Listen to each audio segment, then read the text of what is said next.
বাংলাদেশের সম্মিলিত সনাতন জাগরণ মঞ্চের প্রধান মুখ চিন্ময় কৃষ্ণ দাস, তাকে গ্রেপ্তার করলো ইউনিশ সরকার। ইউনিশ সরকার আর কত নিচে নামবে? ইউনিশ সরকার আর কত বাড়াবাড়ি করবে? যবে থেকে শেখ হাসিনা সরকারের পতন হয়েছে তবে থেকে ইউনিশ সরকারে থাকা যে সমস্ত মানুষরা রয়েছেন তারা কিন্তু সংখ্যালঘুদের ওপর নিপীড়ন, অত্যাচার শুরু করেছে। আমরা সোশ্যাল মিডিয়া খুললেই বিভিন্ন ভিডিওর মাধ্যমে দেখতে পাচ্ছি সংখ্যালঘু হিন্দু, সনাতন ধর্মাবলম্বী যারা মানুষ আছেন কিংবা বৌদ্ধ বা খ্রিস্টান যারা রয়েছেন তাদের ওপর বিরাটভাবে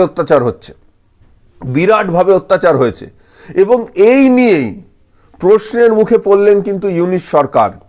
শুধুমাত্র ভারতবর্ষ নয়, রাষ্ট্রসংঘ কিন্তু প্রশ্ন তুলেছে। কারণ ইসকন হচ্ছে এমন একটা সংস্থা, ইসকনের কোনো মঙ্কের ওপর যদি হাত পড়ে সারা পৃথিবী কিন্তু নড়ে চড়ে বসে। শুধুমাত্র